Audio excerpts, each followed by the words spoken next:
First of all, welcome to the channel and thank you for stopping by. When time permits, please consider subscribing. I would greatly appreciate it. Okay, it is January 2nd in upstate New York. And while there's no snow this year, we had one very brief snowstorm, it is chilly to very cold. Right now it is 39 degrees with no real breeze, which means it's chilly, doesn't feel great, but without the breeze it is bearable. But what we're here to talk about today is what I'm wearing underneath my climb gear. I wear a Klim Carlsbad, which has no insulating liner. You don't zip anything in, you just put layers on underneath it. And layers when it's 45 and above, that's fine. But once you start getting below 45 without some kind of heated gear, it's downright cold. Anything over 30 minutes, you're just gonna get really cold. And I started out this year with a heated jacket, and that was fantastic, with the minor exception of I started to run the battery out. I was taking longer rides than I normally do in the winter because I wasn't cold, but then the battery would run out on me.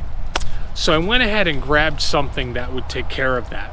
If you want to be warm, if you want to be flat out, feel as good as though it were spring or fall, you tether yourself to the bike.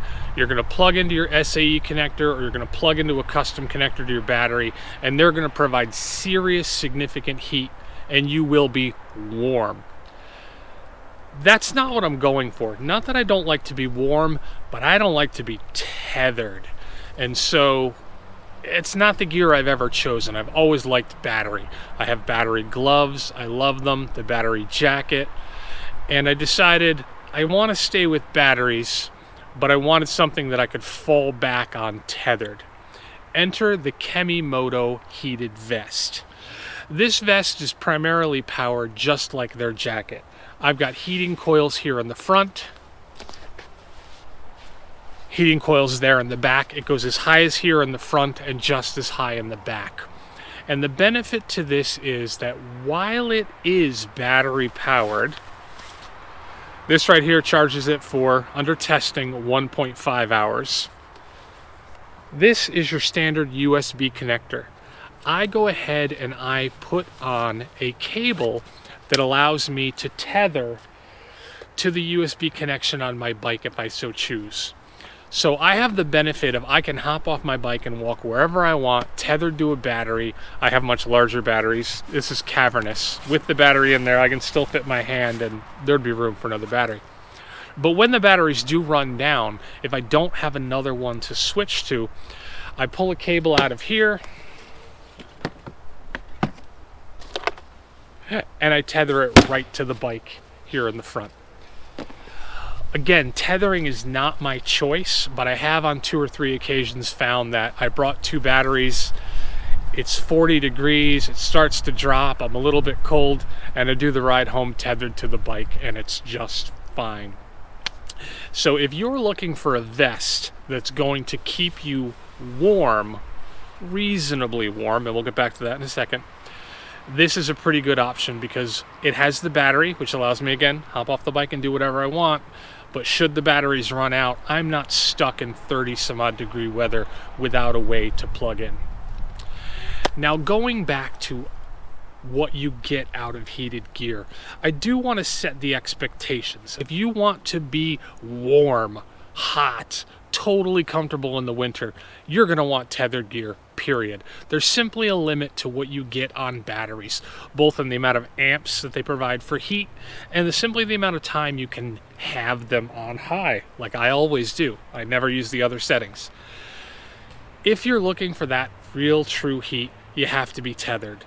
But if you're looking to not be cold, to be warm, a battery pack, a battery vest, a battery jacket, battery gloves, it's an excellent choice. I'm in upstate New York. Now, this isn't Canada, but it does stay in the 30s and drops down to the teens regularly between November and late March. It is tough to ride here in the winter without some form of heated gear. And a lot of the people, Honestly, they tether their gloves to the bike, they tether their jacket to the bike, some of them tether their pants to the bike.